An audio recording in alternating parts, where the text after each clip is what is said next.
Hoje, aqui no IA Trendcast, recebemos uma das mentes mais provocativas do ecossistema de inovação e inteligência artificial no Brasil, Max Nolan-Shen. Ele é Head de Inteligência Artificial da Globant, fundador da comunidade Friends of Future, é investidor, pesquisador e um dos principais observadores da ascensão da IA chinesa.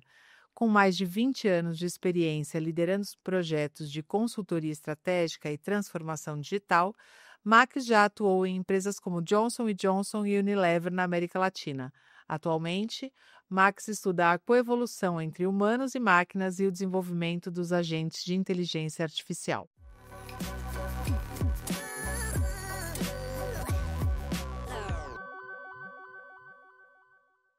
Bem-vindo, Max. Obrigada Muito por obrigado. ter vindo ao IA Trendcast hoje para essa primeira temporada. Bacana. Fico muito Prazer feliz. estar aqui. Max, a gente conversou bastante já um pouco antes do podcast começar e uma coisa que você é preocupado e ocupado em como fazer os agentes inteligentes e a evolução disso centrada no ser humano, né? Esse Legal. é um ponto que você sempre trabalha bastante. Sim. Você sempre compartilha essas opiniões dos agentes operando em rede.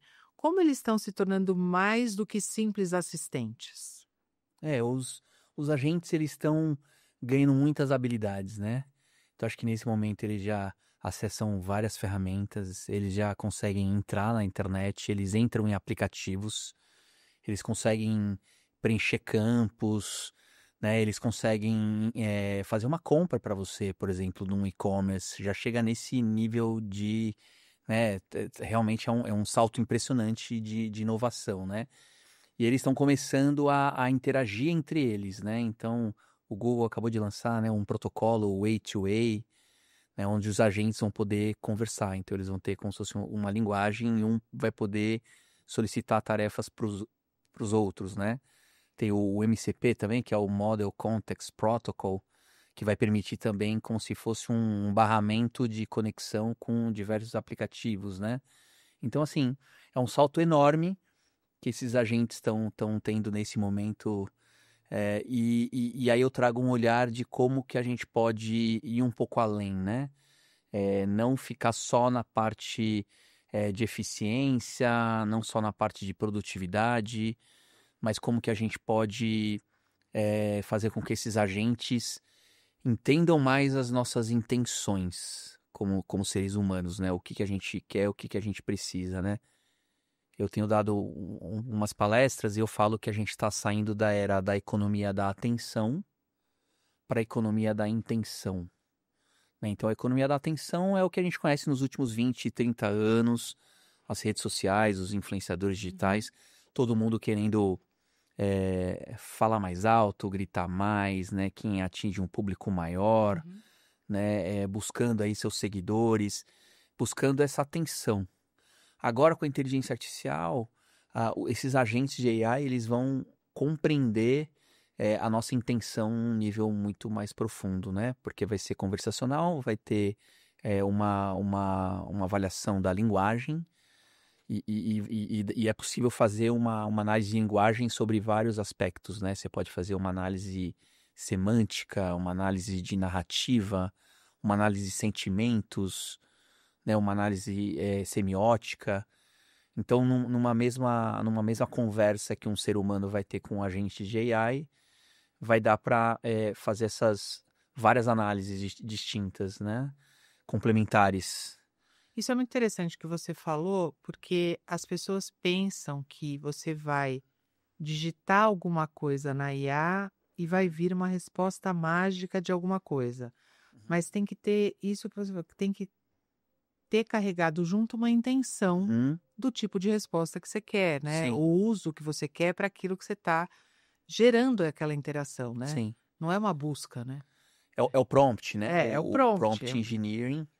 Mas eu tô falando da intenção de quando você estiver conversando com um agente de AI, ele vai entender com uma profundidade muito grande o que você realmente quer, o que você precisa, o que você está buscando, qual que é o seu desejo, E aí, a partir disso, né, de decupar e classificar essa intenção, isso vai ser passado para um outro agente que vai, por exemplo, poder hiperpersonalizar a comunicação, a oferta de produtos e serviços, né? Então, o meu background é marketing. Uhum. Então, eu venho muito de marketing, customer experience, CRM também, né? Então, capturar muito bem essa intenção vai permitir que você ofereça os produtos certos, os serviços adequados, e até a comunicação vai poder ser única, né? Então, essa hiperpersonalização acho que é a maior tendência que eu vejo com o uso de inteligência artificial, né? Sem ser para essa parte de produtividade, que Muito. também é outra muito Não importante, tá né? mais falando Exato, agora. Aham. exato. E o que significa na prática desenvolver um sistema de inteligência artificial focado no humano? Então, é um pouco a minha perspectiva, né? O que eu venho estudando, todas essas áreas de conhecimento das ciências humanas, né? Então, psicologia, sociologia, antropologia, filosofia, eu acho que esse conhecimento vai precisar ser transmitido, ser programado, digamos assim, nos agentes de AI, para que eles tenham, então, essa capacidade mais profunda de, Uhum. de, de entendimento, né? De troca, de interação, né? Então, mais do que nunca, as ciências humanas vão ser importantes na hora de desenvolver inovação com inteligência artificial. Às vezes a gente pode achar que é menos, né? Agora talvez até vai ser mais máquinas e menos os seres humanos. E eu acho que essa humanidade que a gente foi construindo ao longo de séculos, milênios, né? Eu acho que mais do que nunca, então, ela precisa estar embedded nos agentes de AI, né? Sim. Então, como que a gente traz essas disciplinas, como é que a gente traz esse conhecimento na hora de desenhar a solução. Então, eu até imagino, por exemplo, que as squads do futuro, elas não vão ter só programadores, não vai ter só o front-end, o back-end, o QA, né, só o pessoal técnico para desenvolver o software, né?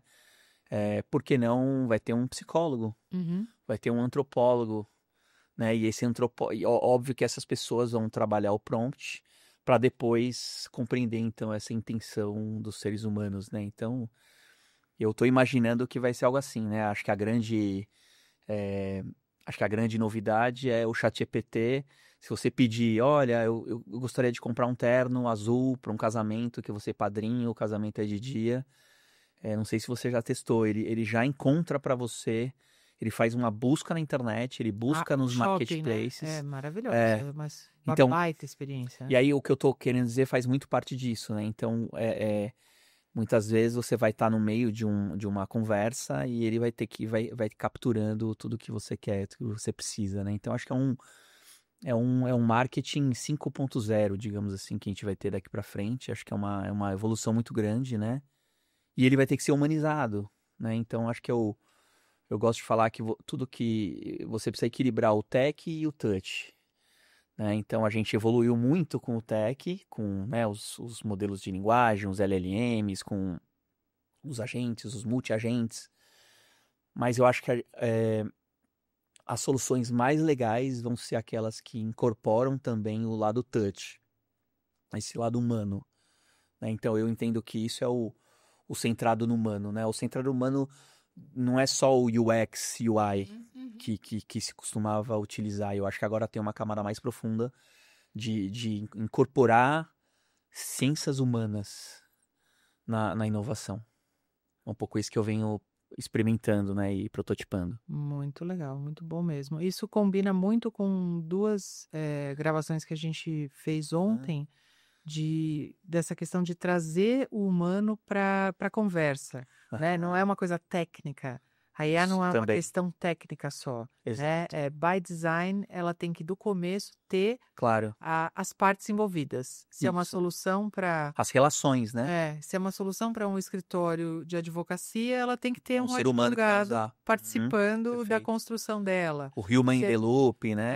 se é para medicina, tem que ter um Sim, médico, sim. não é uma criação de uma programação simples, né? Ela é muito É. envolvida com o humano mesmo. Eu vi uma teoria, eu conheci recentemente, um amigo meu me comentou, teoria ator-rede. Uhum, uhum. Teoria ator-rede, que ele fala que são redes com vários atores, esses atores são humanos ou são não humanos, são objetos, e essa teoria é muito antiga, né? Então, muito Sim, antes sim, de ela é até muito existir a antiga. inteligência artificial, né? Mas acho que casa perfeito, Casa né? perfeito, né? Então, acho que os agentes, os sistemas de tecnologia, todos eles vão fazer parte dessa grande rede, os humanos, como usuários, como advisors, como alguém que está fazendo só uma auditoria. Acho que vai ser muito interessante olhar para essas relações todas, né? E aí a gente tem esse ecossistema de agentes. O humano, ele é curador, ele Uhum. é designer ou ele é decisor? Onde Se ele é você... curador, se ele é designer ou ele é decisor, né? Eu acho que curador, com certeza, né? Porque no prompt você vai ter que fazer uma curadoria, né? O que você quer que esse agente faça, que referências você quer que ele tenha, né? Que repertório, que contexto, né? Então acho que curadoria, nós seres humanos seremos cada vez mais curadores de AI, curadores desses agentes, né? Designers também, eu acho que estamos no começo, mas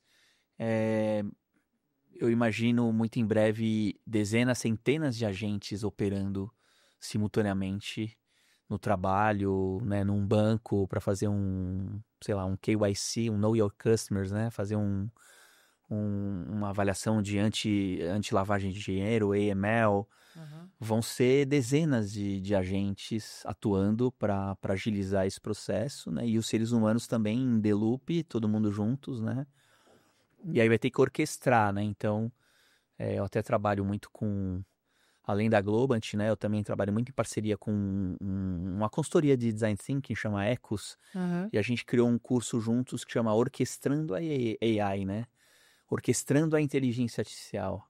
Então, acho que os designers vão desenhar essas arquiteturas de inteligência artificial, né? Então, o que antes a gente Músicos de parava... uma orquestra É, e um humano maestro regendo essa sim. orquestra.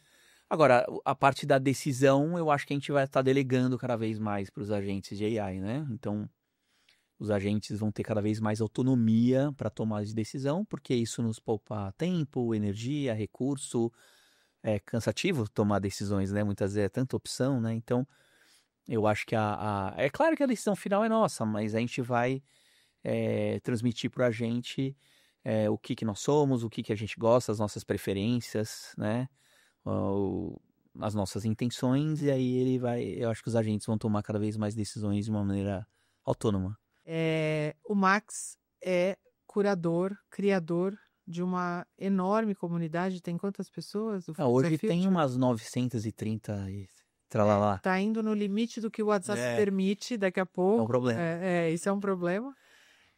Mas é uma comunidade muito ativa e recentemente, acho que foi na semana passada, você falou da teoria do ator rede, que é Aham, Puppeteer, sim, e semana passada apareceu McLuhan. Esses sim, grandes pensadores sim, estavam realmente muito à frente do seu tempo, né? Você falou que a sua sim, formação, a sua base é marketing, né? sim, Eu também dou aula de marketing e fiz sim. comunicação. É, ensinar McLuhan para um jovem de 20 anos, É, muitas vezes não faz o menor sentido, né? Há tantos anos atrás, onde sim, os meios eram aqueles, né? sim, Hoje faz mais sentido, né? O que sim. será que aconteceu com... Eles eram muito à frente, né? Realmente, eu acho. Eu acho que o mundo tem esses futuristas, né? É, é. Que começaram a ser identificados como futuristas acho que da década de 50, talvez, Que foi onde mas veio sempre também existiram. a primeira teoria da IA, né? Também nos anos Também, 50, também. né? Eu acho que os futuristas são as pessoas que gostam de pensar mais à frente do que ficar pensando no presente ou no passado, Uhum, né? uhum, Eu até gosto de me definir como futurista também, embora seja um profissional, né, de um executivo de inovação, aham. né, um profissional também de negócios, de marketing, mas eu gosto de me autodenominar futurista, porque no dia a dia eu estou pensando mais Lá daqui a na 5 frente. anos, daqui a 10 anos, o H2, H3, né, quando fala de horizonte de Aham, inovação. aham. Então sempre gostei disso, né? Então são pessoas que são visionárias, são pessoas Essa que já galera dos anos conseguem. 50 era muito. É, Dos anos 50 do século passado? sim, né? Porque já estavam imaginando muitas das coisas Neuromancer, né? Livros que já estavam falando da realidade virtual, realidade aumentada. Muito antes do que a gente pudesse É, sonhar e viver, porque muitas vezes foram tidos como doidos, né? sim, Né? sim. E Eu amo os futuristas, né? E aí o Futures, né? A comunidade chama Futures, eu reuni diversos futuristas. Isso que sim, eu acho que é uma característica da comunidade, porque como ela tem esses futuristas todos, que no mercado até às vezes competem, né? Porque estão prestando suas consultorias, mas lá é um lugar que todo mundo pode conversar, né? Então, é um lugar de troca, né? Então, acho que ficou muito rico, assim, por causa disso. aí aproveitando esse parênteses do Futures, como você consegue Aham. dar conta de uma comunidade tão ativa? Eu participo de Aham. várias comunidades de vários segmentos, Sim, muitas de tecnologia, sim, mas é o Futures de longe a mais ativa, com o sim. conteúdo mais relevante que eu já pude participar Que bom. até hoje, Sim. em toda a minha existência vital, tirando aquele começo da internet lá Do Ian. nos 2000, também tinha comunidades do Yahoo Groups bem ativas. Sim, verdade. Como se dá conta dessa gestão de comunidade? Porque você faz gestão de comunidade, você faz gestão de conflito, você faz Aham. curadoria de conteúdo, Sim, você sim. coloca conteúdo bom lá, não só. É. Você não é só o criador. Eu participo de uns 20 grupos, mais ou menos, que eu selecionei, que são os melhores. É, e aí eu faço uma leitura dinâmica, porque tem muitas conversas nesses grupos, né? Então eu vou em busca só daquele conteúdo que eu acho que é o mais relevante. Aí eu compartilho no Futures, dou a devida. Eu falo de onde veio a origem, né? De qual grupo Sim, de você WhatsApp que sempre faz. eu sempre faço isso, de onde veio a origem das coisas, porque acho que tem que reconhecer. E aí eu tento sempre comentar e gerar conversas a partir daquela notícia, daquele link, daquele conteúdo, né? Então, eu tô fazendo isso há uns 2 anos e meio, quase. Aí eu faço isso diariamente, eu faço de manhã, de tarde, de noite, quando acordo e quando eu vou dormir. E de final de semana, e se eu tô com insônia às 3 da manhã, eu faço também. Então, eu acho que eu não tem aquele long life learning, né? Long life learning, sim. Eu acho que eu criei uma dinâmica de aprender através dos grupos de WhatsApp e compartilhar esse conhecimento, não guardar ele só para mim, né? Eu poderia ler um artigo e aprendi e acabou, né? Então, é, eu, é um shared, é um compartilhado long life learning, né? Então, eu vou aprendendo o tempo todo. Eu acho que hoje tem que aprender muito rápido, né? Uhum. Não é mais, fazer um curso, fazer né? É dia a dia, né? Porque todo dia tem uma novidade, um lançamento, né? Todo dia. Então, acho que eu criei um hábito de aprender e já compartilhar com todo mundo, né? E aí, ó, é claro, eu fiz uma curadoria muito grande de quem pode fazer parte do Futures e aí quem também não pode, né? Então, ele é um grupo mais fechado, ele ficou um grupo mais qualificado, digamos assim, né? Uhum. Então, me preocupei muito com quem está lá presente e aí dando o exemplo, né? De como conversar, como, né? Aí as pessoas vão capturando esse jeito, né, de atuar. E aí acho que hoje é um grupo Isso é muito legal, importante. né? Então, Muito legal. em algum momento, como marketing, eu sempre entendi que é importante você ter a sua comunidade da marca, né? Uhum. Só que essa comunidade, ela vai mudando de lugar, né? Acho que tem horas que tem as redes sociais, mas em algum momento eu percebi que, olha, o mais interessante está indo para o WhatsApp, né? Sim, E aí eu falei, não, definitivamente. então eu nem posto nada no LinkedIn, não posto nada no Instagram, não posto. O meu Instagram ele é pessoal, eu só posto Aham, coisas familiares, né? aham. Minha filha, minhas filhas, né? Os filhos.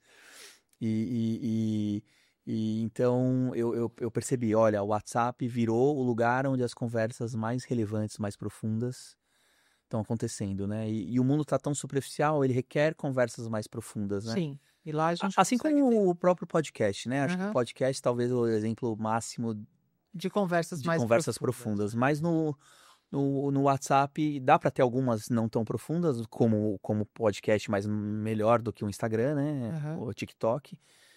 E você convive, né? Você vai convivendo com as pessoas, né? Eu acho que isso é uma parte muito legal, né? Você vai conhecendo as pessoas que estão lá, você vai se cativando, vai ficando vai formando uma amizade, né, no Futures, né? Vai, Gosto muito. vai. E aí é todo mundo aprendendo junto sobre inteligência artificial e computação quântica, blockchain. Eu também não quis ficar só em AI, eu quis ampliar um pouco Sim, e focar em futurismo, né? Então, é um muito pouco bom, isso. muito É. bom. Eu sou muito honrada de estar ali. Aprendo muito Que todo bom, que dia. bom. Todo dia. E todo mundo aprende com todo mundo, eu aprendo É, com você também. é Então, é isso que é legal. muito bom mesmo. Ah, falando aqui da IA e emoções Tá, e novo marketing comportamental, essa sim, área que você também estuda sim. bastante. Você acha que a IA já consegue identificar perfis Uhum, psicológicos e comportamentais? uhum. Eh, e como você vê isso acontecendo? Ou você acha que é apenas uma IA tentando dar de novo respostas que vão agradar quem está perguntando? Uhum. Eu até gosto de falar um pouco desse assunto, voltando um pouco no tempo, eu fui trainee da Unilever em 2002, já Uhum. faz tempo, né? E lá estava rolando um grande estudo global, que eles chamavam de Global Laundry Study, categoria de lavanderia, né? Sabão em pó, amaciante, né? E eles tinham feito um estudo em todos os países que a Unilever estava atuando, o Brasil inclusive, e aí tinha definido os segmentos atitudinais comportamentais, né? Uma pesquisa quantitativa que definia esses clusters, né? Esses segmentos dos consumidores, né? E lá tinha definido, então, que no Brasil precisava de várias marcas, Omo Progress, Omo Multiação, Minerva, Brilhante, Ala e Surf. Então precisava de 6, 7 marcas, um par de marcas para justamente atingir cada público, atingir cada segmento, né? Então olha Uhum. que interessante, né? Um portfólio de marcas para pegar todos os segmentos. Então isso me impactou muito e eu aprendi muito com essa metodologia, chama Haley Model, existe uma técnica. Ela usa tipos psicológicos de Jung, né? Então ela é feita com base no trabalho de Jung, o Jung escreveu o livro Tipos Psicológicos em 1921, depois de 20 anos trabalhando com esse assunto, né? Então toda aquela parte de introvert, extrovert, esses conceitos, né? Ele criou, até influenciou o RH, por exemplo, o MBTI, né? Tem Uhum. vários modelos também de classificar a liderança, né? A atuação no mundo corporativo. Mas eu foquei muito nesse mundo do marketing, da segmentação, essa segmentação que ela é atitudinal, comportamental, e aí depois eu atuei na Johnson Johnson, outros lugares que eu fui trabalhar, eu fui é, é, a- carregando, né, construindo em cima desse conhecimento, e até depois eu abri minha própria consultoria em 2013, né, chamava Dervish, e eu fiz muitos estudos para as categorias exploratórios, para mapear esses segmentos. Depois a gente começou a chamar de personas, Sim, vai viraram mas as em personas. 2002 nem existia esse termo, né? Então eram os perfis atitudinais comportamentais. E agora eu estou trazendo esse conhecimento aplicado a dados, aplicado a Big Data, né? Então hoje as empresas têm muitos dados. E aí, através de um uso criativo desses dados, fazer a inferência para chegar nesses modelos, nesses arquétipos, digamos assim. Então, um banco, uma grande empresa, um hospital que tem muitos dados dos seus pacientes, vai poder coletar esses dados, fazer uma inferência, dados sociodemográficos, transacionais, footprint digital, a sua pegada digital e até o conversacional que os agentes vão proporcionar, né? Então, tudo isso vai extrair essa informação e vai chegar em qual arquétipo é aquela pessoa, aquele consumidor. E aí, com isso, vai hiperpersonalizar a comunicação ou os produtos e serviços, né? No limite, eu entendo que é, você vai assistir um comercial, a Aline e eu vou assistir outro, Max. E cada pessoa vai assistir um comercial diferente. Pode ser, às vezes, um pouco diferente, às vezes pode ser muito diferente. Eu E, acredito nisso também. e vai ter a ver com quais são suas crenças, quem são os seus valores, suas motivações, os drivers de compra que a gente chama, né? Por que você está querendo comprar aquele produto, os estados de necessidade, o que você está precisando, a ocasião, os momentos, né? Então, eu acho que tudo isso vai alimentar os agentes então acho que pela primeira vez a gente tem tantos dados sobre as pessoas, e isso vai poder ser usado para ofertar os melhores produtos e serviços, né? Então, oferecer um serviço melhor para todo mundo, né? Então, acho que quando eu trabalhei muito com pesquisa, né? E fazer pesquisa com bancos, por exemplo, né? O que eu mais escutava é o banco, independente se é o banco X ou o banco Y, né? O sentimento sempre foi: o banco não sabe quem eu sou, ele não me conhece, né? Então algo recorrente isso. E agora, pela primeira vez, a gente tem uma quantidade enorme dos dados. É claro que eles têm que ser trabalhados com muita ética, né? E eles são anonimizados, né? Você não consegue identificar quem é quem ali, né? Então tudo vira código, o seu nome, seu CPF, tudo vai virando outros códigos. Mas pela primeira vez a gente tem uma quantidade enorme de dados, uma inteligência artificial que vai poder classificar esses dados por machine learning, né, por aprendizagem de máquina, ou por IA generativa, que também vai poder ler um documento, um extrato, e também vai poder analisar o seu perfil, grafos.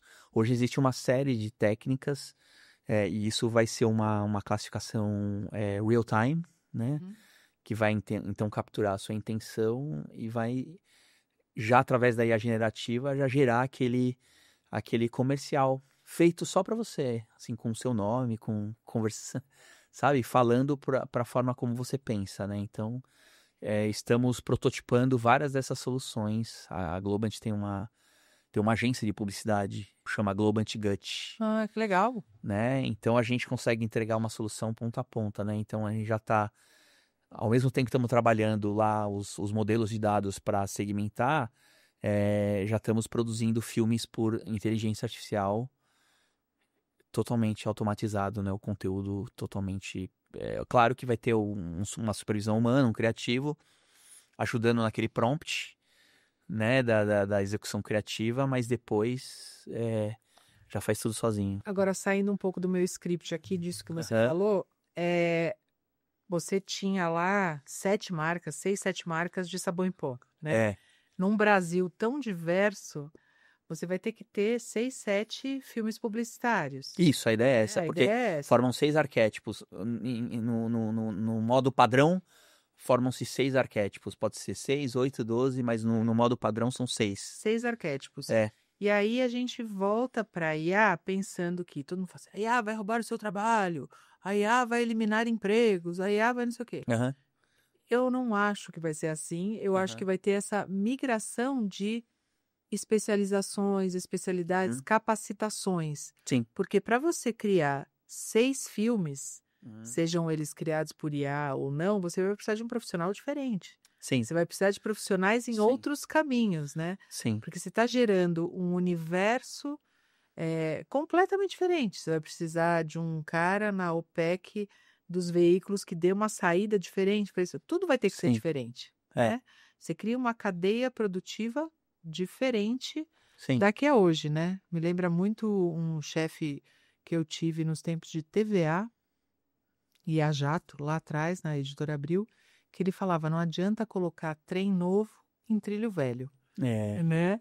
Então, a gente tem que, além de ter o trem novo, temos que construir trilhos novos, né? Super. Mais ou menos isso, porque você Sim. foi falando, eu falei assim, tá, então eu preciso de gente para fazer isso também, né? 6 filmes é só o começo, né? Você só tem o começo. 6 arquétipos.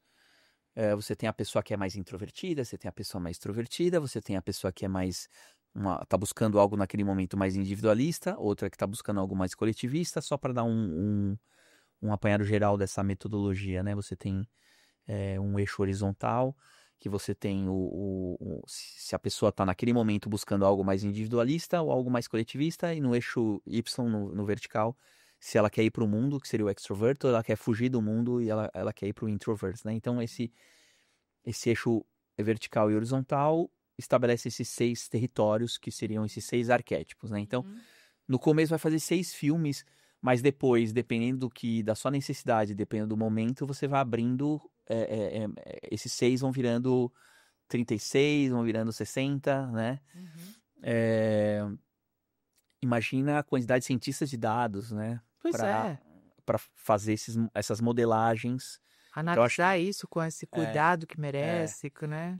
e vai ter que ter uns criativos que ele vai ter que entender que não é um roteiro, né? Vai Ele ter tem que que criar interpretar aquilo aquele de uma roteiro outra pode ser que se forma. multiplica em várias. Ele vai ter que conversar com a inteligência artificial para criar esses 60 roteiros, É, supondo, né? é. Então, imagina. E você vê isso como um futuro tão próximo quanto tempo? Olha, para fazer uma solução dessa, né, que repensa o marketing, repensa o customer experience, o CRM, né? Os dados eles já estão ali. É claro que um ou outro dado novo vai precisar coletar, né? Então, talvez dados que a gente não coletava, a gente vai precisar começar a coletar. Mas, no geral, algumas empresas já têm muitos dados. E a inteligência artificial, ela já faz isso instantaneamente, essas análises, né? Uhum, Essas análises de linguagem, ou essas análises de sentimentos, né? uhum, uhum. Então, de novo, a tecnologia também já está disponível. Somos de um cliente ousado, é isso? Porque é mais um mindset, assim. É mais alguém que queira experimentar. É óbvio que tem que ter uma maturidade. Eu acho que a maturidade de dados vai ser importante, né? Então, quem tem mais maturidade hoje? Eu citaria os bancos, os grandes bancos, né? Aham. Um Itaú, um Bradesco, um Santander, um Nubank. As empresas de iFood é uma empresa que também tem uma maturidade de dados muito grande. Uhum. Eu diria que as empresas de mídia e entretenimento, elas têm muitos dados, né? De qual novela as pessoas Muitos assistem, qual dados. séries. É É de que uma riqueza não é infinita. utilizado isso hoje, Uhum. né? Então, esse footprint digital ou o que você assiste na mídia e entretenimento, né? Eu acho que ainda não está sendo utilizado, mas pode ser utilizado, né? Então, eu diria que a gente já está conversando com vários clientes, né? Então, eu diria que nos próximos meses já vão sair os primeiros Que POCs, legal. pilotos. Mas eu acho que daqui a 2, 3 anos, eu acho que vai ter casos bem consolidados. E aí depois, Vira rotina. daqui a 5 anos, todo mundo vem atrás, né? Claro que vai ter talvez data monetization, né? Que é o conceito de você comprar dados para enriquecer, né, o perfil do seu cliente, do seu consumidor. Acho que isso vai evoluir bastante também. Essa parte de enriquecimento de dados e o comércio de dados, né? Uhum. E quem sabe também toda essa parte de você ser dono dos seus próprios dados, né? Essa é uma parte que eu também acho super interessante, né? E aí você vai escolher para quem você vai querer compartilhar. Parecido com o Open Finance, né? O Uhum, Open uhum, Banking. uhum. Eu também acho que isso também vai evoluir, né? Se, espero que cada vez mais a gente busque autonomia dos nossos dados, nós sejamos donos dos nossos dados e a gente pode compartilhar com quem a gente quiser, a gente vai decidir se eu vou compartilhar meus dados com aquela empresa ou não, porque tem que valer a pena, tem que reverter em benefícios, né? Uhum. Então acho que essa é uma grande mudança aí do mundo do marketing. O que você acha do uso desse tipo de dados, de segmentação, de tudo, demográfico, atitudinal, comportamental, parará, para uso em políticas públicas? Para uso Políticas públicas. governo, educação, saúde. Como que a gente leva tudo isso que a gente vê andar de uma forma muito rápida no Uhum, setor privado, sim. né? Como que isso poderia ser aproveitado na área de políticas públicas com IA? Assim, além de Open Banking, Open Finance, outro tema que me interessa muito é Open Health. É toda a parte de que os dados de saúde do cidadão possa ser compartilhado entre todo o ecossistema de saúde.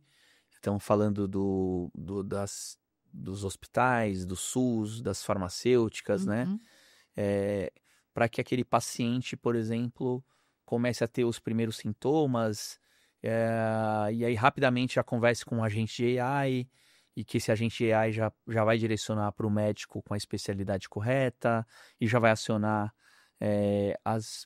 os hospitais para ter um melhor tratamento, as farmacêuticas para já começar a se preparar e talvez uhum. trazer algum tipo de orientação, algum tipo de informação, né? Então,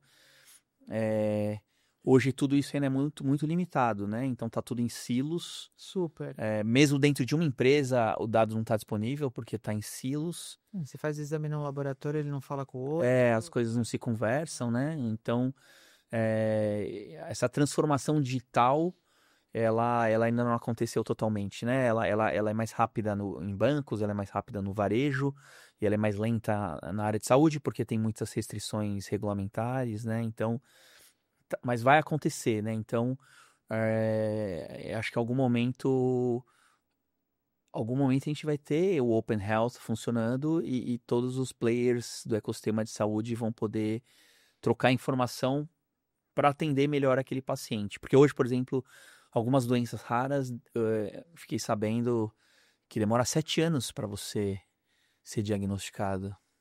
7 anos, imagina você sofrendo com aquela 7 doença, anos. que pode ser uma dermatite super grave, uma asma crônica XYZ.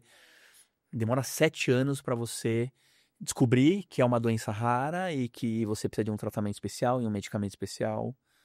A pessoa fica numa via sacra, assim, sem saber para onde ir. E aí a gente vem pensando muito como que a inteligência artificial, então, entra lá desde o começo, identificando os sintomas, já trazendo alguma orientação, qual médico ir, já apontando para o médico. No futuro, acho que vai consolidar todos esses dados dos exames, dos diagnósticos, todo o histórico daquele paciente, né? Vai estar tudo consolidado e vai poder, então, oferecer a melhor solução, o melhor tratamento, né? Então, acho que falando de políticas públicas, né? Acho que começando pela saúde, mas acho que depois estendendo para qualquer outro serviço, né? Eu acho que essa interoperabilidade dos sistemas, de tecnologia, dados e inteligência artificial no meio, eu acho que vai ser fundamental, assim, vai dar um salto. Seria um ganho absurdo, eu tava pensando. Eu acho que nos próximos anos a gente vai ter um salto mesmo em saúde, em várias áreas, né? Então acho que a sociedade, eu acho que vai melhorar muito, os serviços vão melhorar muito. Tem muita coisa ainda feita no Excel, né? Muito, No papel de pão, sempre né? tem um Excelzinho guardado na Muito. pastinha de alguém, né? E são milhares de sistemas que não se falam. E os sistemas legados, né? Então, E hoje eles devem coisas estar em ultra COBOL. legados, né? Que ninguém nem quer olhar para eles, né? Mas serão a riquíssimos, né? AI vai poder acelerar tudo isso, né? Então, já pega o código antigo e já troca pelo código novo, né? Hoje dá pra fazer mais rápido, né? Muito. E não dá, é melhor do que fechar os olhos para aquele bando de dados largados lá, né? Super. Você fala bastante sobre coevolução, Aham. né? Como uma alternativa à substituição, né? Um discurso da substituição. Onde isso já acontece na prática? Em que segmento, ou indústria, Sim. ou comportamento? No Futures a gente está o tempo inteiro conversando sobre cenários os mais distópicos, né? E os mais utópicos também, né? Acho que o utópico seria, né, que não vai mais ter fome no mundo, que os recursos vão se distribuir igualmente para todo mundo, né? E o distópico é aquele que os agentes vão querer tomar o poder, né? E vão se rebelar contra os seres humanos e vão querer acabar. Então, eu acho que entre esse mundo utópico e esse mundo distópico, você tem no meio um processo que eu acho que a gente vai aprender cada vez mais com as máquinas e as máquinas vão aprender mais com os seres humanos. E vai ficar num loop cada vez mais Se rápido autoalimenta. e cada vez melhor, assim, sabe? Então, cada vez mais as máquinas já chegaram no mesmo nível do humano e até passaram porque as operações são matemáticas, né? Então, mas mais ou menos estamos aqui no mesmo nível de conhecimento, né? Então, agora acho que vai entrar numa etapa de um círculo virtuoso de reforço positivo, onde a gente vai ficar cada vez mais inteligente, porque as máquinas têm todo o conhecimento do mundo e vão passar para nós, e aí vai gerar novos conhecimentos, e aí a máquina vai aprender esse novo conhecimento. E eu acho que então a gente vai entrar num ciclo virtuoso muito rápido e que vai exponencializar, assim, e que vai fazer com que a gente não só aprenda mais, mas até amplie a nossa consciência. Uhum. Não é da noite pro dia, eu acho que isso vai acontecer ao longo de décadas, talvez até centenas de anos, não sei. Às vezes lento, às vezes rápido, né? Acho que vai dar um pouco esses saltos. No meio do caminho, vamos ter muito desemprego em algumas áreas, vamos ter aumento da concentração de renda, então acho que vai ter muita dor e sofrimento Uhum. nos próximos anos, mas no contexto geral, eu acho que vai ter essa coevolução. Eu acredito muito nessa coevolução. Eu gosto muito até de um, de um padre teólogo, paleontólogo, filósofo, né, o Pierre Chardin, que ele falou até que seres humanos, junto com a ciência e junto com a tecnologia, chegaria no ponto ômega, que é esse momento assim de ampliação máxima de consciência, assim, quase entrando num território da espiritualidade, do divino, assim, sabe? Ele era padre da década de 50 também, e ele queria, Ó, de esse novo, pessoal pensador, a né? década de 50 foi interessante, né? E ele queria juntar religião e ciência. Eu adoro quando a gente, né, o tech, o touch, né? Ele Então, queria seres juntar os dois lados dele. juntar os dois lá, porque ele era paleontólogo também, Aham, então ele era um aham. homem da ciência. E ele dizia que não eram forças contrárias, que eram forças que se complementam, se somam, e que chega nesse ponto ômega. O ponto ômega acho que tem a ver com é, como é algo crístico, né? Como se Deus fosse o alfa e o ômega, o começo e o fim, Hum. né? Como se fosse o todo, né? Então por isso o ponto ômega. Ah, É, interessante, não tinha ouvido falar disso, não. então eu gosto de atualizar esse conceito. Só que agora na era do AI, né? Então isso já estava acontecendo, mas acho que agora com o AI vai É. impulsionar muito, né? Então eu acho que o que ele estava falando da década de 50, eu gosto de entender que agora vai dar um salto muito maior, né? Um salto quântico, né? Um salto gigantesco. Muito bom. Quais competências humanas você acha que ganham mais valor num cenário atual? Eu vejo coisas que você pratica muito no dia a dia lá no Futures, né? Aham. Você acha que é conhecimento técnico, empatia, senso crítico ou criatividade, por exemplo? Ou qualquer uma outra que eu não tenha pensado?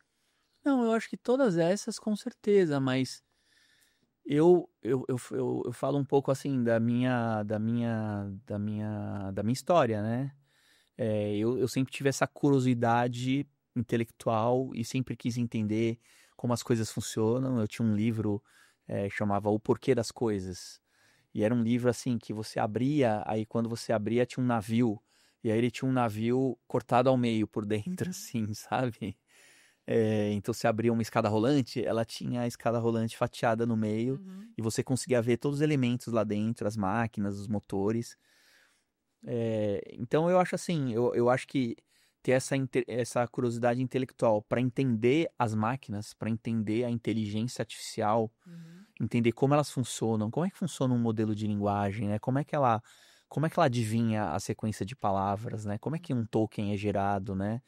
Como é que ela faz uma organização vetorial das palavras e do conhecimento humano. É como se todo o conhecimento humano foi mapeado vetorialmente. Uhum. E as máquinas têm isso, elas têm isso decodificado, né? Então é como se fosse no espaço, só que não é tridimensional, ele é multidimensional, não é só 3D, não Uhum. é só x, y, z, né? São vetores com várias dimensões, né? Então é, eu acho lindíssimo estudar isso, né? Eu acho riquíssimo, né? Imagina como que a gente conseguiu mapear todo o conhecimento humano nas máquinas, né? Então eu acho que querer compreender as máquinas, entender que é uma nova forma de inteligência não humana. Também não estou falando extraterrestre, mas né, não humano, né? Sim, não é ET. Não é ET no sentido que está vindo de Marte, Mas ela é uma nova inteligência que está emergindo, que ela é não humana e que ela é interessantíssima e que ela é complementar à nossa inteligência dos humanos, que também é maravilhosa. E aí compreender como que vai ser essa simbiose. Como é que a inteligência... Porque ela foi feita pelos humanos, né? Então ela super se conecta com a gente, né? Uhum. Então, eu acho que ter a capacidade de compreender a beleza dessa simbiose e você querer interagir com esses agentes de AI todos os dias, todos os momentos, no seu trabalho, para resolver todos os problemas e isso impulsionar a sua criatividade, impulsionar a sua capacidade de execução. Eu acho que esse vai ser o mais fundamental, é compreender essa beleza, esse quase que um estado de maravilhamento dessa nova tecnologia e extrair o melhor dela por essa simbiose, por essa coevolução, por esse trabalho colaborativo entre humanos e máquinas. Então eu acho que essa é a principal capacidade. Junto com espírito crítico, criatividade, soft skills, tudo isso continua mais do que nunca. Mas eu não sei ainda descrever como, né? Mas eu acho que esse apaixonamento pela AI, esse amor até, eu diria. Eu gosto muito de usar um termo, love AI. Um amor pela AI, né? Não tô misturando aqui com... Não é sentimento. não tô falando que você vai se apaixonar, que você vai ter Apaixonado. uma namorada inteligência artificial. Não tô falando isso, mas eu tô falando de você entender que não é só uma ferramenta. Não é só um novo Excel, um novo Windows, um novo Google. É muito mais do que isso, que é algo inédito no mundo e que a gente precisa, então, compreender, estudar e interagir bastante, né? Se você fosse criar um currículo para um líder novo num futuro próximo, nesse mundo híbrido, Aham. que não é o mundo dos ETs, mas né? Essa inteligência não Essa plana. inteligência não plana, o que não poderia faltar? Olha, algo que eu venho fazendo, que eu acho que é interessante, eu trabalho numa empresa de tecnologia, numa consultoria de tecnologia, então os clientes, eles vêm para nós querendo, às vezes, fazer um produto digital, né? Ele quer fazer uma solução com agentes hoje em dia, né? Um Um agente. Exato. E aí a gente faz muitas reuniões para definir as definições, né, os requisitos, né? E aí eu na reunião eu já vou escutando o que o cliente, o que o pessoal da minha empresa, o que a gente está falando que precisa ter. Eu já vou coletando tudo isso e eu já vou informando o modelo de AI. Eu já vou fazendo prompts ao vivo durante a reunião. E quando termina a reunião, já sai uma visão de produto já. Ai, que delícia. Já sai tudo prontinho. Não é só uma minuta, não é só uma transcrição e um resumo. Que legal. Ele já sai aquela visão de produto, né? O product vision, né? A visão do produto, né? Eu sinto que o líder do futuro tem que ter essa habilidade de muito rapidamente conceber uma visão de produto usando AI ou obviamente sua capacidade imaginativa e visionária, mas eu acho que tem que ser muito rápido em conceber essas soluções, aí já botar para prototipar, fazer uma prototipagem rápida, já passar isso para o vibe coding, né? Vibe coding é aquele conceito de que você não programa mais a linguagem de programação, você por linguagem conversacional, por linguagem conversacional você já passa para aquela plataforma que vai fazer o software sozinho, né? Então eu também sou muito apaixonado por vibe coding, né? Então eu acho que essa liderança do futuro, ela concebe muito rápido o Product Vision, já passa para a máquina fazer o vibe coding, já vai fazer o software, já testa, né? Então é uma cultura ágil, ainda mais ágil, né? E a alta liderança eu acho que precisa estar conectada com isso, precisa ter uma fluência. Um amigo meu, o Alcebiades, tá lá no Futures, ele criou esse conceito de fluência em AI. A gente não é fluente em inglês, fluente em espanhol, fluente em línguas, alemão, a gente tem que ser agora daqui para frente fluente em AI, inteligência artificial. Né? Muito bom, muito bom. Que é uma linguagem, né? É. Vamos lá para um ping-pong de tendências. Tá. Vou te abusar agora.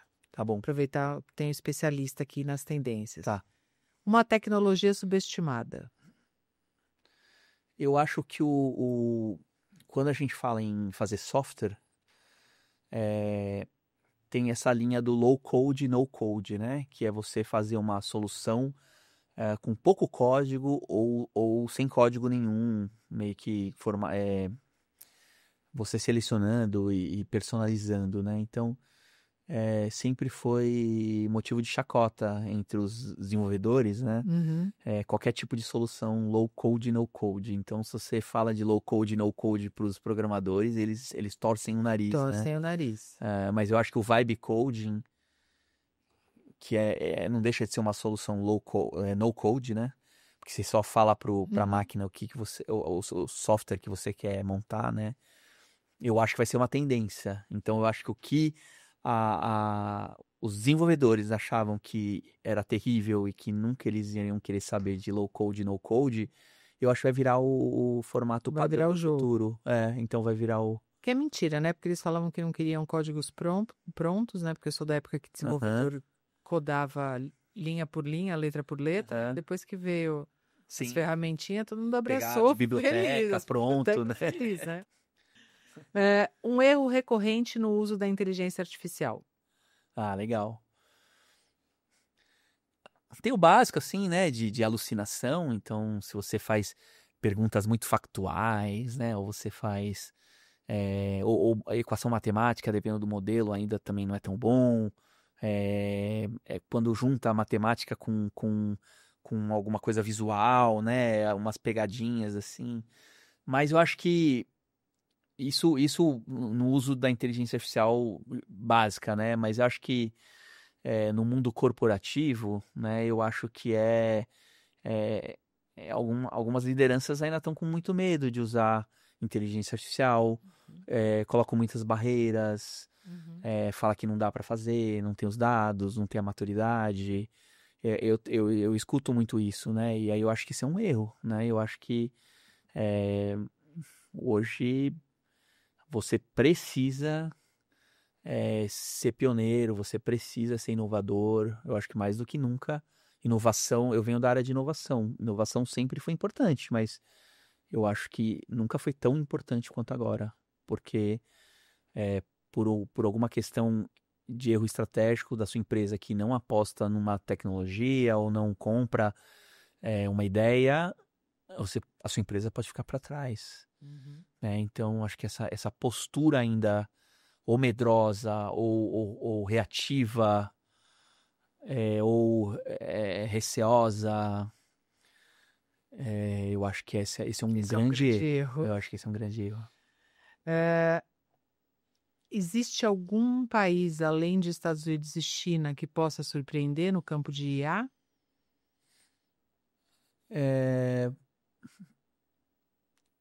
Tem alguma coisa surgindo na Europa, né, na França. Acho que a Índia agora está tentando correr atrás, né? O Brasil tem Daqui a pouco eles soltam um foguete, né? Dizendo que sem a gente não ter, né? Até a Argentina soltou um foguete semana passada. Então, eu acho assim, quando a gente olha a tecnologia pela tecnologia, realmente Estados Unidos e China estão muito lá na frente, né? Mas se os modelos de linguagem eles se transformarem em uma commodity e eles estão chegando podem estar chegando um pouco no limite, até pela questão dos dados e tudo mais, e você vai ter uma camada de aplicação que vai ser mais interessante, por exemplo, o e-commerce, o antigo e-commerce, que talvez agora vire conversational commerce, e-commerce conversacional. Então, talvez a camada de aplicação que possa fazer a diferença. E aí, essa camada de aplicação requer mais a criatividade, sabe? Então, muitos países vão poder estar... Uma personalização mais regional. né? Então, até Que é a linguagem, de novo, que diferencia tudo, né? Sim. A língua, né? Realmente. E eu tenho essa esperança que o Brasil seja um país que ele é muito relacional. né, do calor humano, da troca, né, e como a gente vai ter esses agentes humanizados, e o Brasil os brasileiros lidam muito bem com emoção, né? Né? É. Eu acho que pode alimentar, Lidam bem, não então, podemos dizer, mas são bastante emocionais. são bastante emocionais, Se muito lidam bem, não. emocionados. São emocionados. Então eu acho que por essa linha dos agentes de AI humanizados, Aham. talvez a gente tenha até um diferencial competitivo, assim, de criar agentes de relacionamento melhores do que, sei lá, de países que são mais travados culturalmente. Assim. Aham, verdade. Você falou, mas eu não sei se é esse, mas pode ser. Um livro ou conceito que mudou sua visão sobre o mundo e sobre as coisas. Além do porquê das coisas. Que você era criança ainda. De autores atuais, eu gosto muito do Yuval Harari, né? Eu gostei muito de ler o Nexus, né? Entender que toda evolução do ser humano tem a ver com sistemas de informação, sabe? Então, da democratização, né? De como isso escala. Então, Nexus eu gostei muito. De livros mais antigos, eu fui muito influenciado pelo Fritjof Capra, né? Que escreveu vários livros, mas o Tal da Física é um livro que ele escreveu. The Systems View of Life, né? A visão sistêmica da vida, né? Então, eu tive aula com ele pessoalmente, né? Tá vivo ainda e tive aula no Brasil com ele, com o pessoal da Manaki, do Oscar Motomura, né? Então, tive esse privilégio. E eu gosto muito também do Otto Scharmer, da Teoria U. Também tive uma vivência presencial com ele, com o Otto Scharmer, lá do MIT, que fala que na cocriação, ao invés de ir direto para gerar as ideias, o ideal é que você faça um caminho do U, que você faça um caminho bem mais longo, mas que você vá quebrando suas crenças limitantes, você vá aprofundando aquele conhecimento até para um nível corpóreo de sensação, assim, para deixar emergir aquilo que realmente importa. Ao invés de sair gerando várias ideias e mais superficiais, né? Então, o Fritjof Capra e o Otto Scharmer me influenciaram muito. Gosto também do Maturana, né? Então, acho que tem alguns aí, alguns mestres que foram muito importantes, assim, na minha vida. O papel mais humano que a IA nunca vai assumir. Será que existirá? Então, é que dentro da minha lógica, eu gosto de trabalhar não só a máquina, né? Não só a AI, né? O humano com AI, né? E aí eu acho que...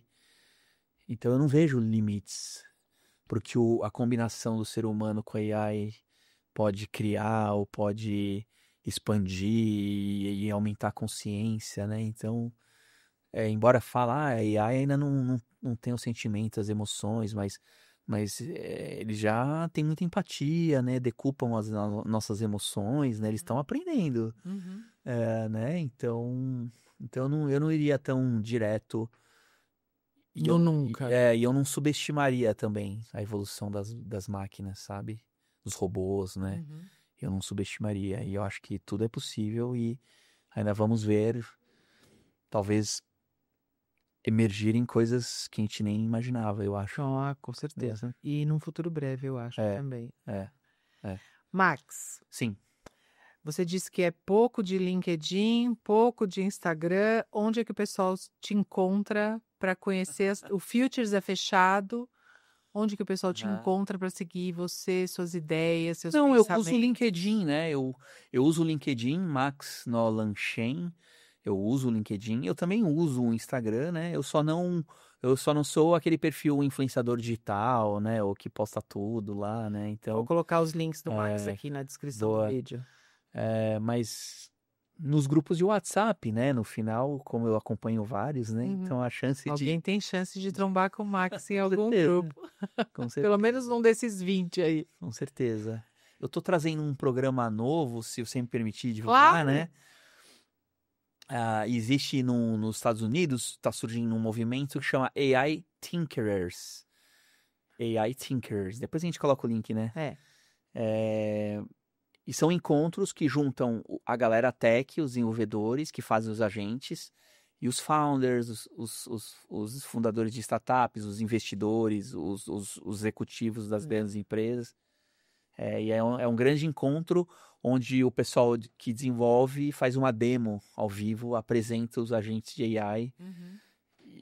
E aí é para juntar essa galera que normalmente não se junta muito, né? Até um gap enorme entre eles. Então vai ter encontro aqui em São Paulo, dia 29 vai ser o primeiro, a 29 agora de maio, e a gente vai começar a reunir esse pessoal, né? Então também, e também vai ser um movimento, esse movimento acontece no mundo inteiro e eu tô responsável pelo Chapter São Paulo, né? Legal. Mas tem em Bogotá, só na América Latina já tem Bogotá, Cali, Medellín, no Chile, Santiago, e agora tá chegando em São Paulo, eu tô trazendo para São Paulo. Muito bom. E aí acho que também vai ser um lugar bacana, assim, de troca, né? Trocas de e network. conversas, boa. Muito Acho bom. que sim. Obrigada por ter vindo, Obrigado, foi um prazer. Obrigado, eu adorei o papo, muito bom. Muito bom, Obrigado. muito bom. Boa Obrigada. sorte também, né, no Trendcast. Boa, obrigada. Obrigado. Pessoal, obrigada. Todos os links que o Max comentou vão estar aqui na descrição do vídeo. E até o próximo IA Trendcast. Muito obrigado. Obrigada, muito bom.